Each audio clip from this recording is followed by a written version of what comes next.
here. Another special dish of In the Ring with Kings with Mr. Marshall Kauffman and Andrew Foy. We have a lot going on with Kings Promotions.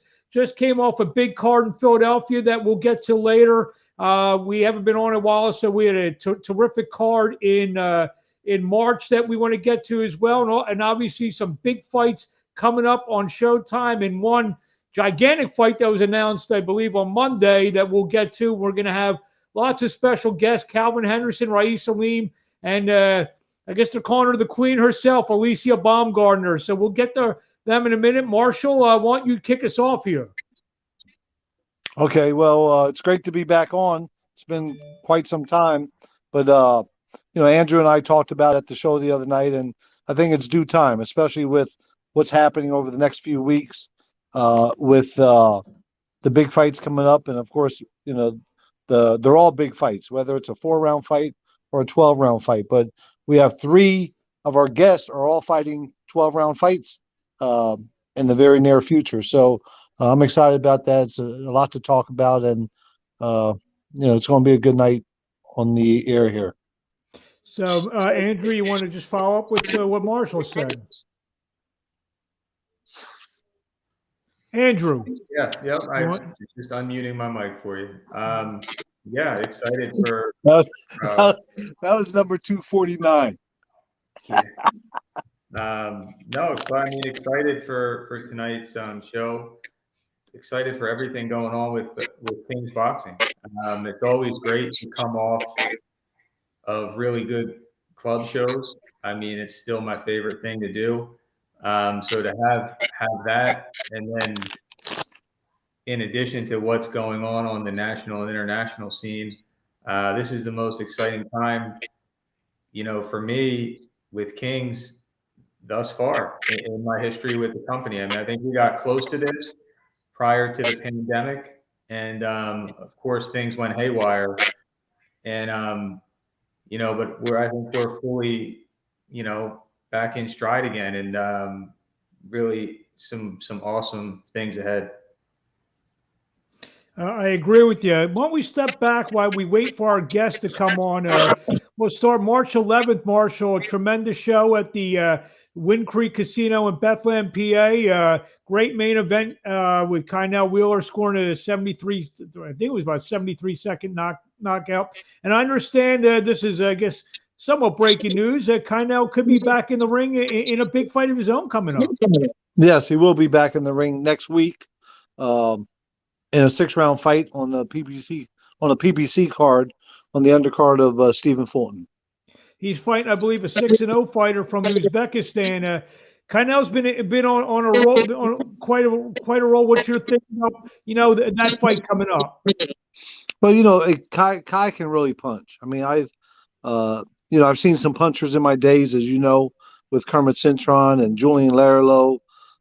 But I mean, Kai has that special type of punch and he has good reflexes as well. So I'm looking forward to it. I mean, I think he's going to go out there and score an upset, as they're expecting him to come in as an opponent. But I think he's going to shock them. And Andrew, I guess you if you want to take this, and Marshall as well. The progress of 2 of your young fighters. One got a draw that night, Julian Gonzalez, as well as Quadir Albright.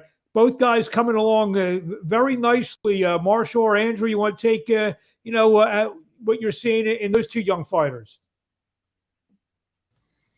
Sure. Yeah. I mean, I guess first I'd start with Julian. He did get a draw. He showed, in my opinion, he showed a lot of maturity in that fight. That was a really big step up fight for him. A lot of people would have probably said that was not really an ideal matchup for him at this point in his career. He's young, doesn't have as much amateur experience as some fighters just because of his age. But I mean, he showed me that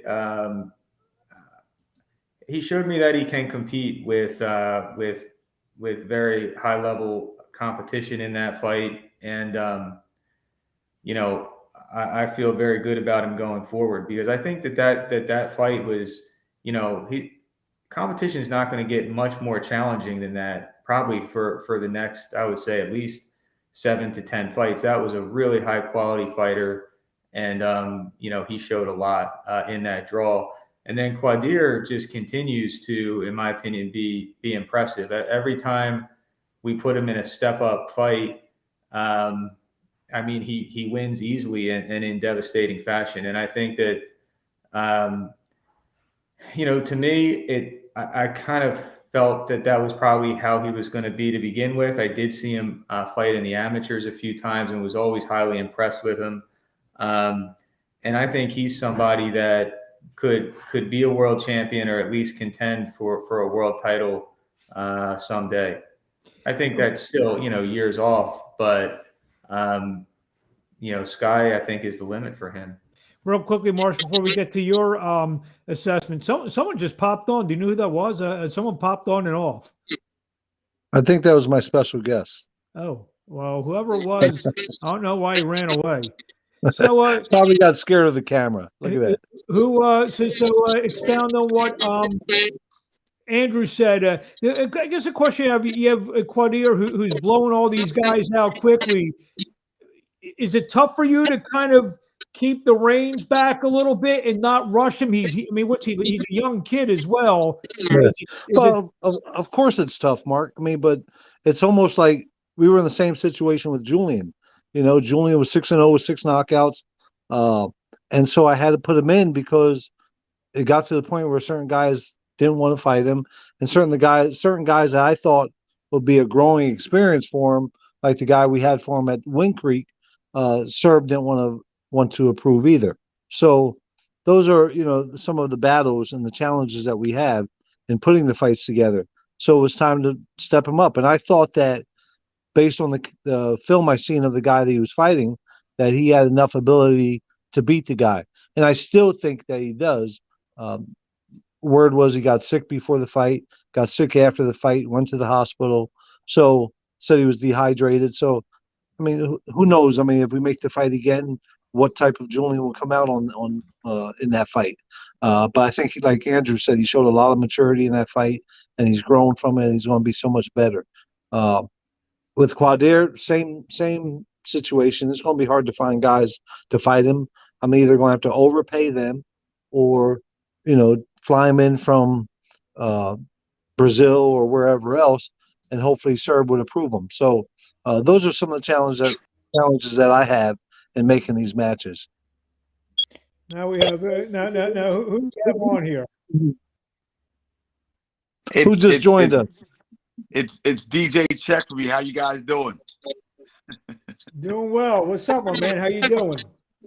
I'm well. I had bad in there for a second. We thought you got scared of the camera, Jimmy.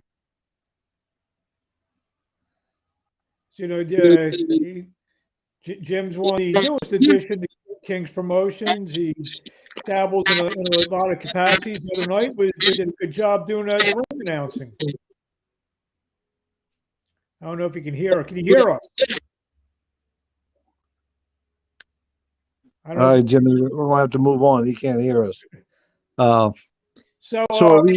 anybody else tried calling in yet, Mark? No. Hold on. Okay. Someone's here now. Actually now, very special guest.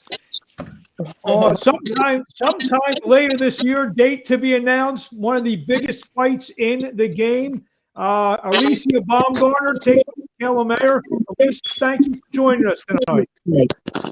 Thank you for having me. Marshall, do you want to ask the first question, Andrew? Yeah, sure. I asked the first question. Alicia, how was your birthday? My birthday was amazing. Just happy that I'm stepping into another year of life, and a year to break barriers and to make history. So I really feel good about this year and turning 28. Well, you got an early. Well, let me just say something. You got an early Christmas birthday gift on Monday. Was that maybe the best gift you got in the last couple of days? Yeah, I would agree. I think that's great news. I'm excited. That's probably the best birthday gift. Knowing that I get to beat up somebody I don't like, and becoming unified division. And I'm going to let him ask the next question, Andrew. But I'm going to tell you this, Alicia. When we signed you, Andrew comes to me. He said, "This girl is not going to be a world champion. She's going to be a crossover star." So I'm watching the Tyson Fury pay-per-view a couple weeks ago, and I see a commercial for some footwear, and there she is, Alicia Baumgartner. So the first phone call I made was to Andrew. Said, "You were right." Yes. Tell us about that. About getting that commercial into national commercial. Yeah, again, I'm very blessed. I'm thankful. I was able to partnership with UFOs, which is a recovery shoe, and it's perfect. It's great for being an athlete and really investing in what recovery means, active recovery. And I'm just blessed to see myself just having a commercial. I know that we have plenty more things to really tackle, and I'm just excited that this is just the beginning. Andrew, floor is yours.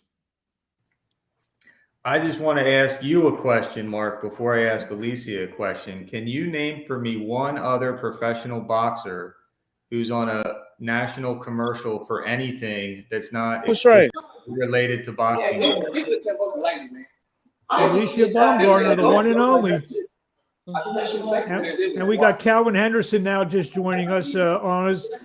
Kalvin, Alicia, the theme of this show is all the great fighters, yourself at the head of the list. Kalvin Henderson fighting for the world title on June 4th. Box us, what's happening? What's going on, big dog, man? How you living? What's cracking?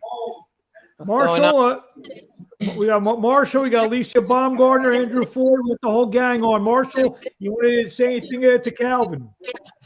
Kalvin, I know you're working hard. You know what you're going there to do next week. You already know, baby. You know what time it is, man. We ain't playing no game. Yep. Kalvin came to Philly for some good sparring as well and put in 20 rounds in 2 days. Yeah, you know how we do, man. Have gun, we'll travel. And I just want to say Alicia been ducking me too. Alicia been ducking me. I'm trying to get that spark with Alicia, man. Everybody has. Just one thing I was saying, and right when he comes on, he's also a testament to, King's Promotions has probably run more shows than anybody in the last, what do we say, Marshall, 3-4 years? And the last 5 or 6 years, Mark. 5 or 6 years, and we ran a lot of fights at the 2300 arena, smaller shows, and Alicia fought on one, Kalvin's fought on several, Ra'eese has fought on something. There's something to be said about that, about building fighters and building them the right way, Marshall. Oh, most definitely, I mean, it's there's a knack to it, and I've learned from some very good people in the trade, in the business. So, but you also have to have the right athlete, and I think we're blessed to have the right athletes to get to that point. Alicia, let me ask you this: you're fighting at the 2300 arena. Did you ever think that this day would come where you'd be fighting this massive fight that? Someone actually wrote on Twitter yesterday. There was more, and Ra'eese Aleem is now joining us as well. There was more tweets about your fight than Canelo and Golovkin. Yeah.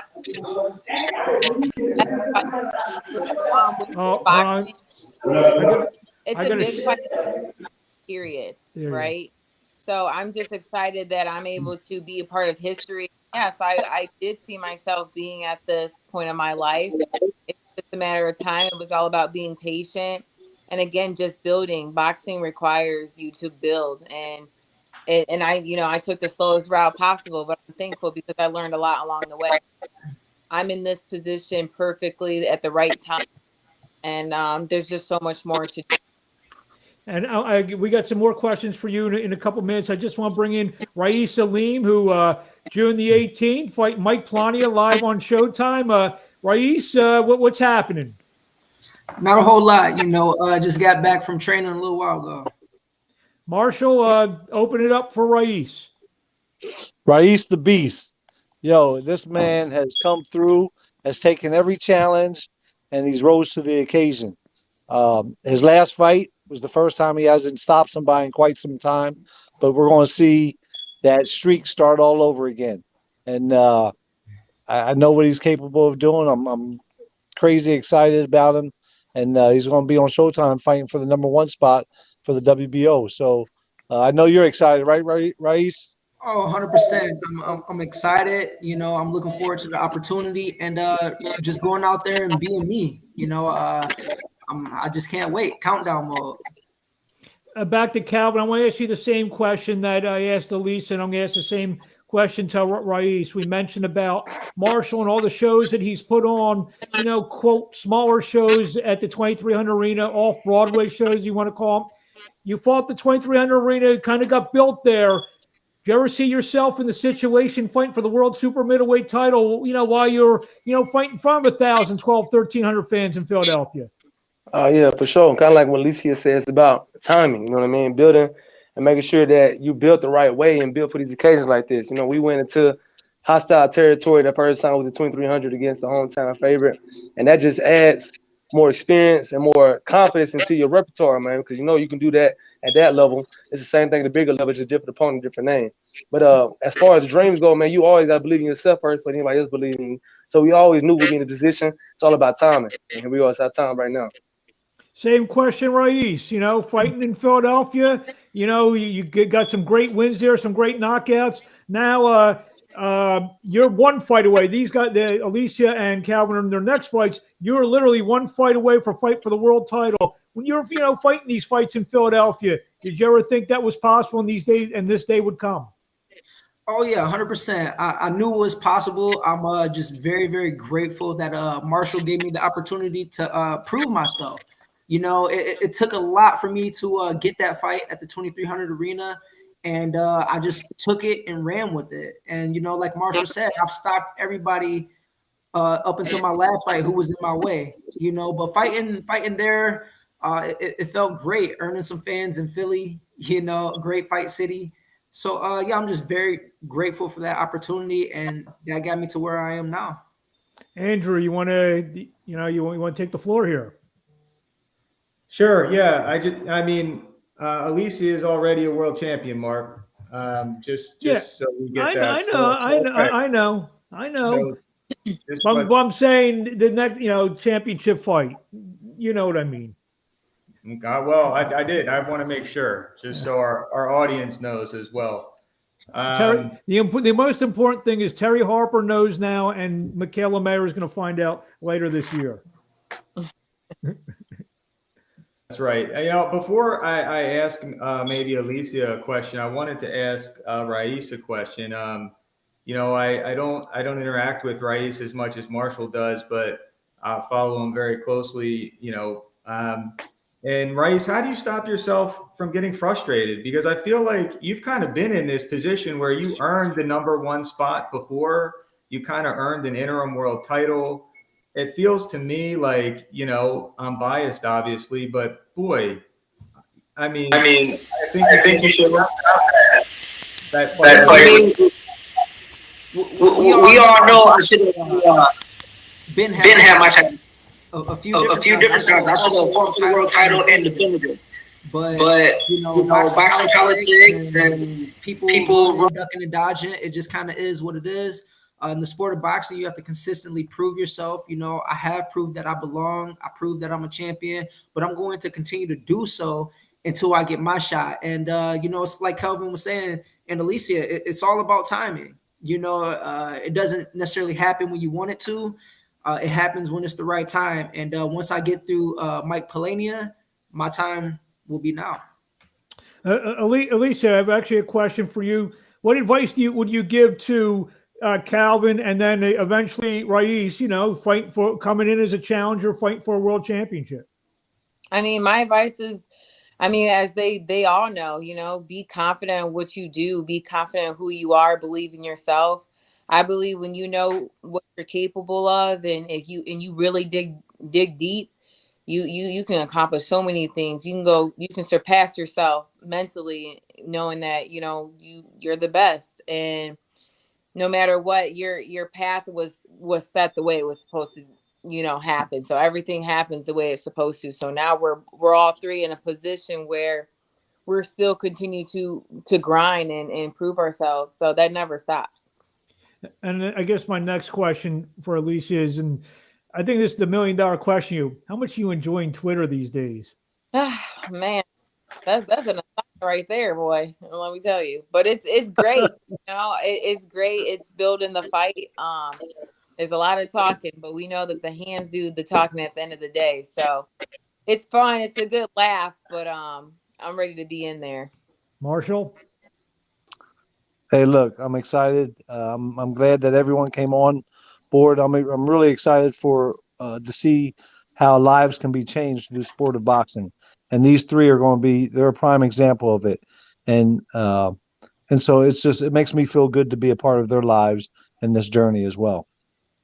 Kalvin, I mean, you're first up. David Morrell, couple weeks away, actually less than a couple weeks away.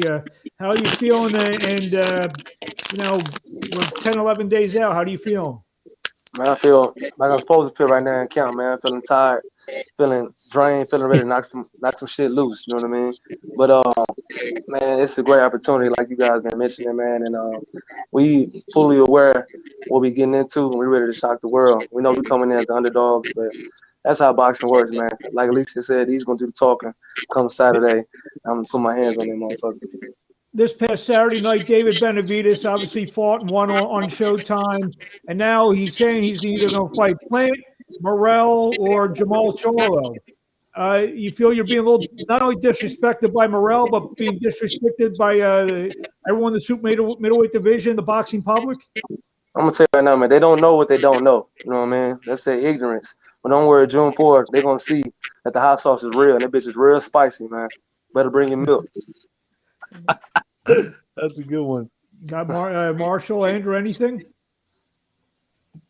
Go ahead, Andrew. Yeah, so I guess Kalvin, since you're on, your last fight on ShowBox was a great fight. I thought that your performance was, it was a great fight. How do what do you take from that, and what did you do for this camp? Because this is even an escalation beyond that, So how do you doing anything special to prepare for this? Man, we had in regards to that last ShowBox fight, man, we had that motherfucker in the bag, man.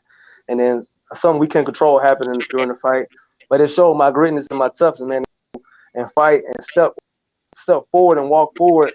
Only one arm, you know what I mean? And it's a crazy ass sport. I'm the craziest person in the sport. But all that did was just gives even more confidence that we know, you know what I'm saying? That's trying to prove that when it comes to June 4th. Ain't nothing changes but the name. The TV stuff, that doesn't bother me. The bigness of the fight, that doesn't bother me at all, man. At the end of the day, it's just me and him in the ring throwing hands at each other. Ra'eese, just after Kalvin, collects his belt on June the 4th, there's another fight on June the 4th that I know you're not looking past what you got going on June 18th, but the fight on June the 4th probably affects you going down the line. Stephen Fulton, Danny Roman. Is that a fight where you believe that, should you win the fight, and when you do win the fight in impressive fashion on June 18th, you're going to get the winner of that fight? Yeah, 100%.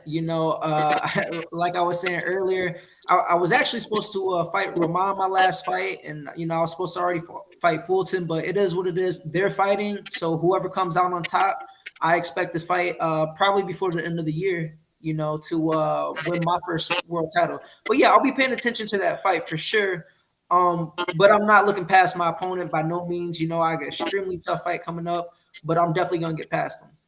And do you I'm not going to ask you for a preference, but do you have a prediction? It's going to be a tough fight, but I think Fulton wins it. I think Fulton kind of boxes, uses his legs. I don't really see it being a banging type fight, but I think Fulton I think he wins that fight. Marshall? I agree with him. I really do. I think it's going to be a tough fight as well. But my interest. I'm excited for Fulton, but my interest, of course, is for Aleem to fight Fulton. Or the winner of that fight. I think Ra'eese has put in the time. He's put in the work. He's proven himself over and over again. and he has to just continue to prove himself until Showtime says it's time. Let's put him in there and make it happen. Back to Alicia for a second. Obviously, humongous fight that took place. I know you were in the building with Katie and Amanda. Women's boxing, I think, you're right on the heels of that fight. Women's boxing is starting to explode, in my opinion. Do you feel that as well? Yeah, absolutely. Fights like this, fights like Katie Taylor, Amanda, they build the fight. They build the sport. I'm sorry. And these are the fights that we need, and the type of caliber fights that we need to really progress women's boxing. And so, me and Michaela's next to do it, next to put what needs to be seen there. When you were sitting there at Madison Square Garden, what was going through your mind? Over 19,000 people screaming on their feet. The fight was amazing, but just as important, the love and admiration from the fans watching it around the world, the fans that are watching it there. We talked about, envision yourself fighting for a world title, winning a world title. Do you now envision yourself fighting on those kind of platforms with all these kinds of, 19,000, 20,000 people screaming your name and yelling at every move you make? Yeah, absolutely. When I went to the fight, I was just sitting there myself, just knowing that I'm going to be in this position. I didn't know it was going to come, but I'm excited because it's the right time. And I just know that this is where I'm supposed to be. So yeah, I pictured it already. It's already played in my head. Now we're just putting the actions to it and making it happen. Andrew, anything else? No, I really don't. I guess maybe some of our young fighters for King's Promotions might be tuning into this, but I think it's important for people to know that none of the fighters on here necessarily had the straight and the easiest path to the top. Everybody has different roads, and Alicia has a loss on her record to a two-time world champion that she took very early in her career, and that's something that when we signed her, I was very interested in talking to her about kind of immediately, and I wanted to get her feelings on that. And I always thought she had a great attitude about it, which was it was a tough fight. I learned a lot. It doesn't define me, and you see where she is in her career right now, and I hope that our younger fighters and any fighters from anywhere can look at these fighters, as inspiration, and not just inspiration, but willingness to take that road that might be a little tougher sometimes. And if you got what it takes, you'll make it to the top. It might not be the easiest, but it probably makes you better in the end. And so I guess to that point, I would want to ask Alicia, you had your fight with Lanadadu. Maybe not a lot of people that aren't boxing insiders know who that is, but I know her as one of the toughest women in boxing. You lost a close split decision that a lot of people thought you won. How did that fight, what kind of confidence did that fight give you going to fight Harper, and now going to fight Mayer? I mean, was that a positive ultimately for you in your career? And how do you view it? Yeah, I would definitely say that it was something that was needed. It needed to happen because again, we stripped like an old layer and grew a new skin, right? I changed a lot, and I know what defeat feels like. Defeat don't feel good, but I know what it feels like, and I know that I don't want that again. So again, that keeps me on my toes. It keeps me hungry, and knowing that again. With each fight that I step into, give it my all, really step into it, and make sure your outside life is at key, and so is your boxing life, because it goes hand in hand. And that loss really defined a part of my career, because now people are gonna see just another side of like who I am. And the only fight that they have, that fight in particular, they only have her highlight, so it's perfect. Like no one really seen the full fight. So, but I'm fine with that. And so that just transitioned into the fight with Mayer and I. And I just believe people are gonna just be shocked. So To go into that even further, what kind of, I mean, I guess specifically confidence does it give you? Because she's a two-time champion at 2 weight divisions higher than 130, and she throws bombs, you know, and she never really hurt you in that fight, and that was like a war. So what kind of confidence does it give you going into a fight with Mayer, who's not a knockout puncher, or what kind of confidence did it give you going into a fight with Harper, knowing that you've already been hit by people that can punch harder than them, and you know it's not going to do anything ultimately? exactly, my confidence again is at a 10. I believe that, you know, Christina was my toughest opponent, and I took that on early. And just what I've learned and grown from that, oh, man, I'm just a completely different fighter. And the confidence is just at an all-time high. And it's a humble confidence because, you know, I got defeat from that. And I was confident going in the fight, knowing that I was going to win. You know, I took the loss, but I still kept my confidence and knowing that if I continue to work hard, I'll be back in position and I'll be even better. I'm just more mature in the sport of boxing. Yeah, no, that's a great answer. And I mean, we've talked about it before. I just wanted to I wanted you to say it so other people could hear it. And I guess I'd ask the same question to Kalvin. You know, you were in a tough fight your last time out. It was a great fight. What kind of confidence does that give you going forward? Because Steen's a big boy. I mean, you guys are hitting each other with big shots. You know, it didn't seem like you took everything in stride. And I mean, I looked at that fight and said, that makes me more confident in Kalvin going forward, even though you didn't get the win. How do you, you know, sure. how does that make you feel? Yeah, for sure. Kind of the same thing is that you take from each fight and you learn from each fight. And that one, like I said, we didn't get to show the world the real hot sauce on that one because of the injury, but we showed that we can still hang in there. We still got the mental capacity. And I hate saying how tough you are, man, because boxing is a smart man sport, not a tough man sport. But some of that goes to being tough too. And so we know we ain't no pushover, we ain't no slouch. So we're just gonna take that into this next fight and use the experience gained in that Steen fight, like we showed the world, and take that into the next one with Morrell. Yeah, it might not be a tough man sport, but you're only going to get so far with a glass chin, right? Correct, exactly, man. You don't want to be labeled as tough, but you got to have some toughness in the sport, though. Yeah. I guess the same question. I'll just piggyback on Andrew. Ra'eese, you know, what's your confidence level going into this fight June 18th against Mike Plania? Well, I'm treating it like any other fight. You know, it's like I feel like I've been training for a world title fight for the longest, you know, since I fought at the 2300 arena the first time, you know. So I approach every single fight the same. The intensity and maybe little things are a little bit different, but I'm confident. I believe no matter who is in front of me or the situation, that I can find a way to overcome and win. I mean, because at the end of the day, that's what champions do. It doesn't matter what happens in the ring or outside the ring. Champions find a way. They adjust, they adapt, they overcome. And I believe I can do that. I've done it. And that's what I'm about. Alicia, did you? I know they haven't announced a date, but is there a time frame, a roundabout time frame where this fight's going to happen? I'm thinking of maybe August. So ain't no telling, but I've been in the gym.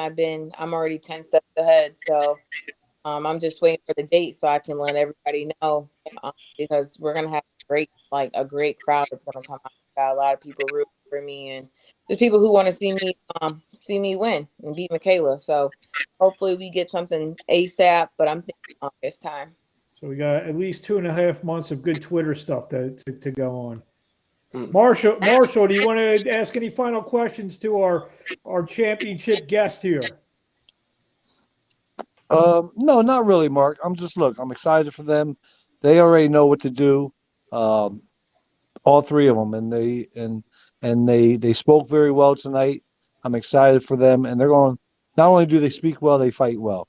And first one next week will be Kalvin. After that, we got Ra'eese, and then Alicia is up next. So it's going to be a fun summer.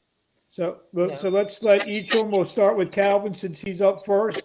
give us a final word before we see you in the ring on Saturday night, June 4th, taking on David Morrell for the WBA Super Middleweight Championship of the World. Yo, man, God make no mistakes. And I'm excited to capitalize on this opportunity. I want to thank Marshall for help setting this up, big dog. We're going to make each other proud, man. We're going to go get it. So stay tuned. Sure. June 4th, come main event, WBA, and bring it home. Sure. There you go. 2 weeks later in Marshall's adopted hometown of Houston, Texas. I bet you like that, Marshall. You have a quasi-home game there. Yeah, how about it? Ra'eese Aleem taking on Mike Plania live on Showtime. Big stakes in this fight. Ra'eese wins. He's going to be fighting a major fight like we believe this fall. Final thought, Ra'eese, before we see you in June 18th live on Showtime. Man, I'm extremely excited. Tune in. You know, like Marshall said, I'm gonna get that knockout streak back on track. You know, it's gonna be a very exciting fight on a great card, the Charlo undercard. So tune in. You know, I can't wait. And last but certainly not least, the WBC 130-pound world champion Alicia Baumgartner. TBA date to be announced. The unification fight is on with Michaela Mayer. You got the floor. Final word. And say something to her, too, if you want.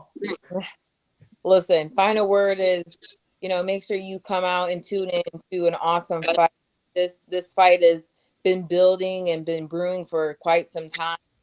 And the world is going to know who Alicia Baumgartner is. I'm saying that right now. And it's just on. I'm top dog at 130, and I will, and still, okay. And I know you're not looking past this fight, but can you see a fight with yourself after you knock out Michaela? Do you see a fight with you and Katie Taylor down the line? Yeah, I fight with Katie Taylor, Manus Brown, any top competitor in the sport of boxing. I want to make that fight. These fights build the sport. I'm a challenger. I love the competition. And I like just proving who I am as an athlete. Andrew, any final thoughts for our three great guests that we have on here tonight? No, I'm excited for all their fights. I wish them the best of luck, and I can't wait to see them all. I can't wait to see them all perform.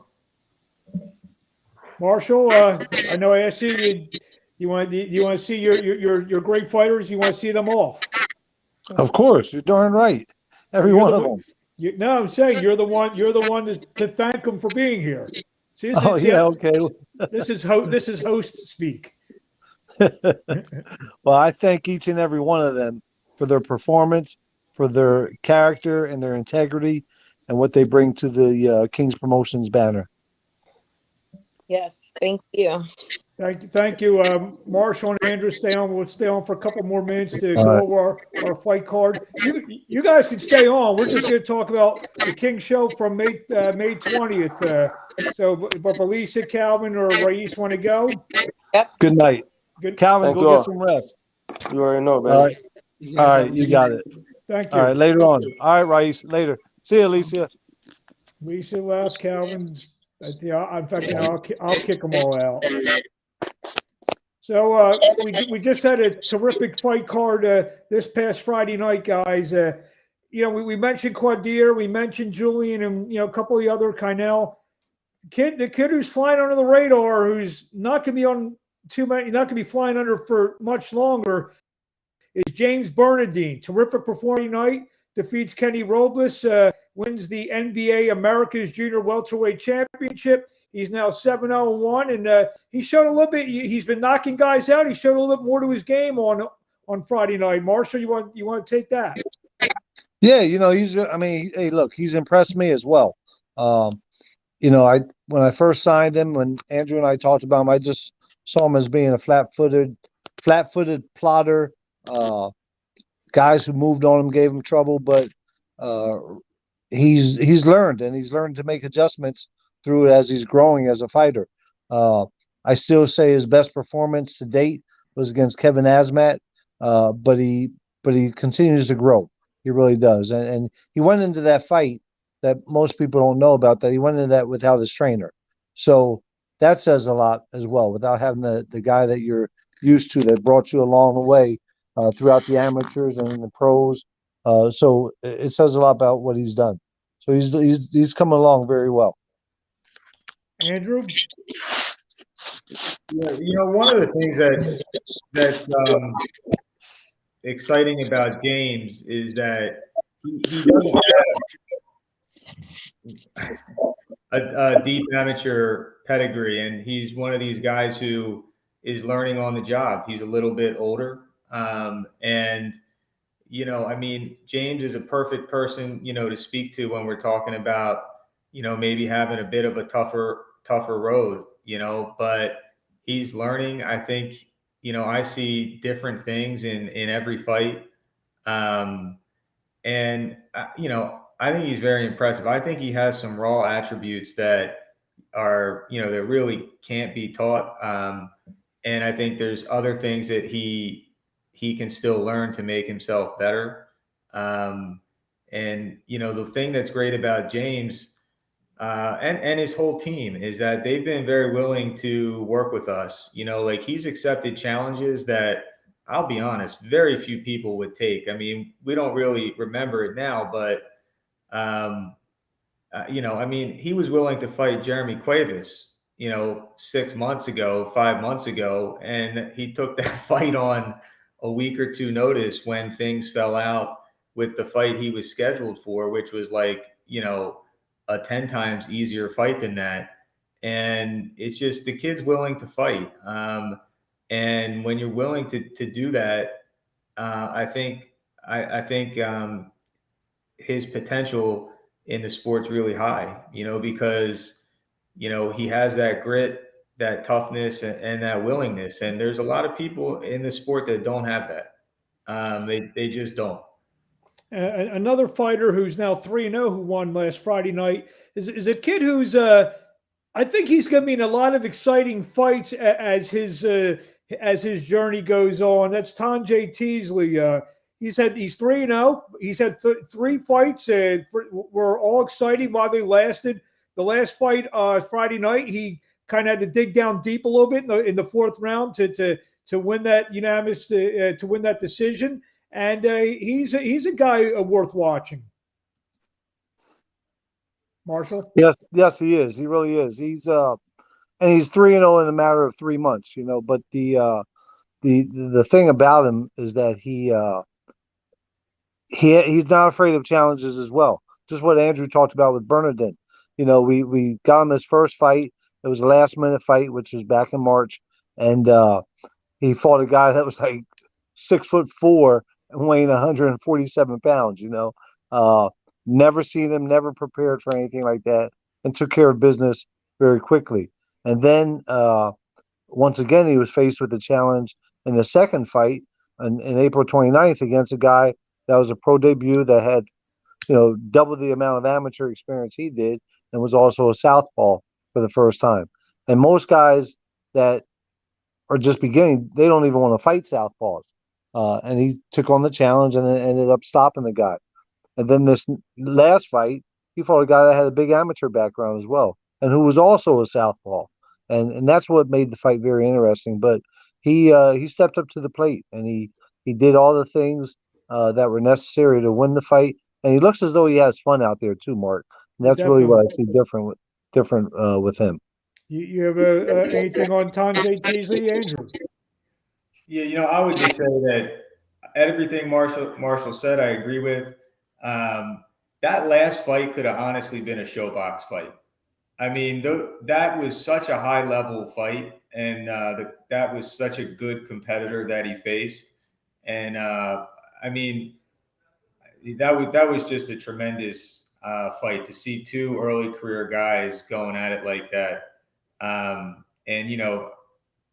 I certainly thought he won the fight. It was a very close fight, but I thought he won it. He got the decision, and it was all good. But man, I mean, Marshall, can you remember a better fight between 2 guys that are, in that early in their career in a 4-round fight? I mean, I'm just thinking of all the things that we've done over the last 5 years, and I can't think of one. Yeah, it's hard to remember, especially for me, because there's been so many. But hey, look, it was a great fight. It really was. And the fact that you had 2 undefeateds fighting each other says a lot about both guys that were willing to step it up. But it was a good fight, and like I said, Tanji looked as though he was having fun out there. You know.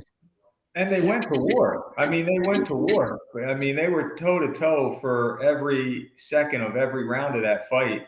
I've never seen Greg Serb take pictures or video at a fight before, and he was videoing that fight. I think that tells you the level and the quality of the fight.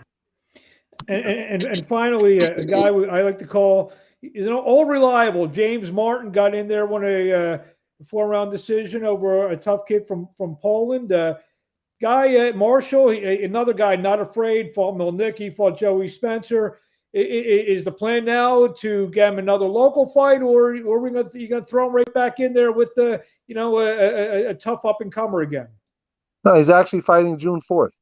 Okay. He's fighting June 4th in Texas, and he's fighting an undefeated kid, 8-0, and so which I believe that James has fought much tougher opposition, and I think James is going to come out victorious.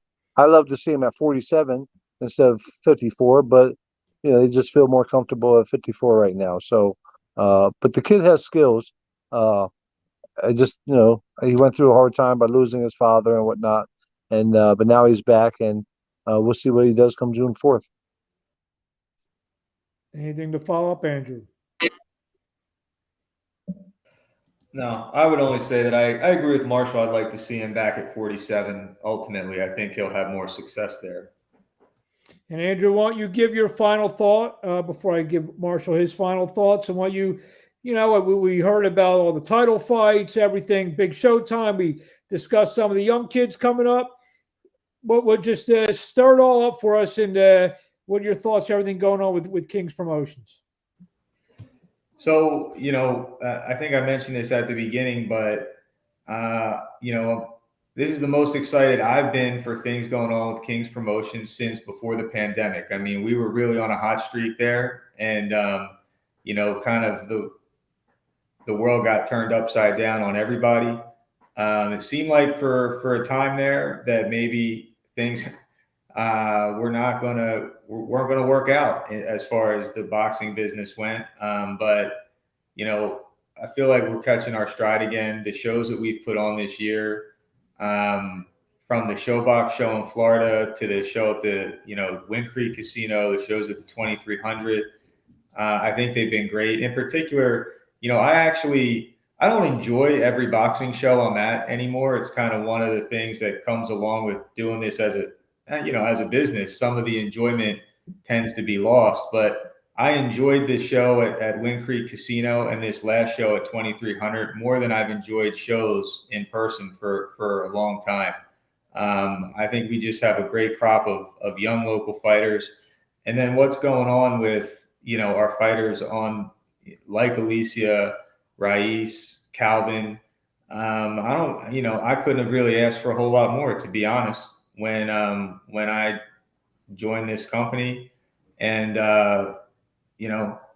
it's fantastic right now. And they're still making the fights is hard. I know Marshall puts all the work in when it comes to that. It's hard and getting harder, but we're finding a way, and just the quality of what we're doing right now, I think, is as good as it's ever been, and I'm really excited about that. Marshall, I got a quick question from L-Dub Boxing. Is Ra'eese's fight with Plania an IBF eliminator? WBO eliminator. So there you go. So let's just segue to you. Marshall, wrap it up. Hey, look, Andrew said it best. I mean, look, those fights that he talked about at Wind Creek and 2300 were very exciting, and it's been an active year already, as it was towards the later part of last year as well.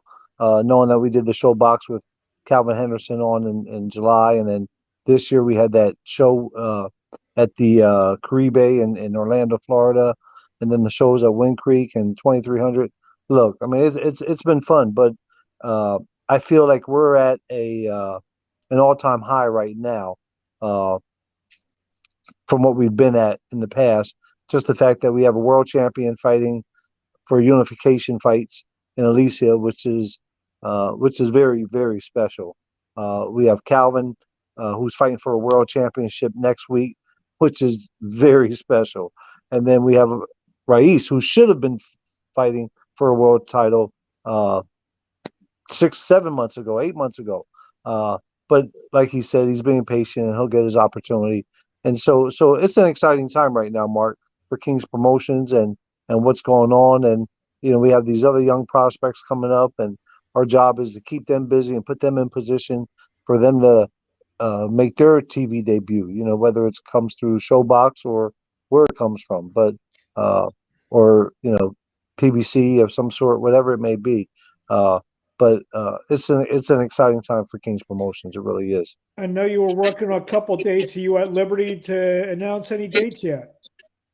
Yes, that we have of right now. Still contemplating doing a show in the summer in Houston, but as of now, we're September 23rd at the Wind Creek Casino.